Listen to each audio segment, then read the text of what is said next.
represent both opportunities and threats that can have an impact on your business, positive or negative.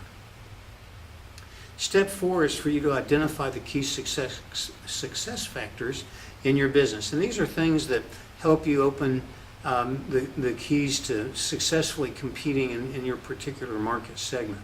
Here's a list of things that could be considered key success factors.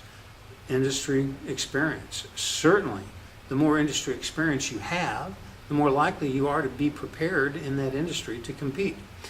Experienced management team. If you have a team of people that have industry experience, or just experience in general, that's good. Having sufficient capital is one of the most important things.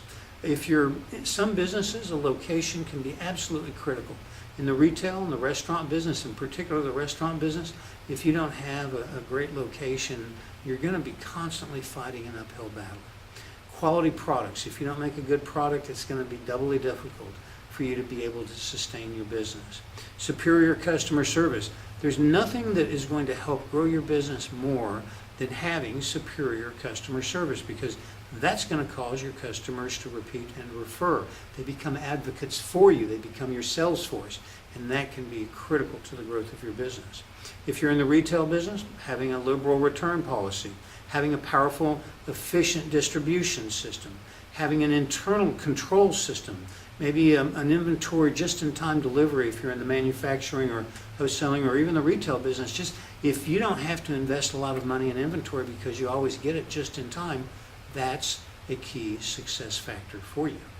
So if you identify the key success factors and you want to analyze where you rank on the key success factor scale for your industry, a chart like this could be helpful, where you do a ranking and then you can tally and you can generate a score for your business. Obviously, analyzing your competitors is another critical step. If you don't know who your competitors are, you shouldn't be in business. And if you don't constantly follow your competitors to make sure that you're abreast of the changes for things like new products, new capabilities, new pricing that they are bringing to the market, then you could very well get blindsided by a shift that you weren't prepared for. The National Federation of Independent Business says that most small business owners absolutely believe that it's critical that they understand what their competitors are doing, but 97% don't do anything formally to track their competition. So, what is a competitor analysis? Well, you're going to want to look at 3 types of competitors. First, there's direct competitors. These are the competitors that are directly in your space, in your market area, competing with you for exactly the same customers, providing an incredibly or directly competing similar service or product that you do. So these are the customers or the competitors that you want to watch most carefully. The next class of competitors are what's called significant competitors. These are people that cross over into your space, but they're not always in direct competition with you. They're more kind of occasionally in competition with you because they're focused on a slightly different market than you are, but you both have some crossover into each other's markets.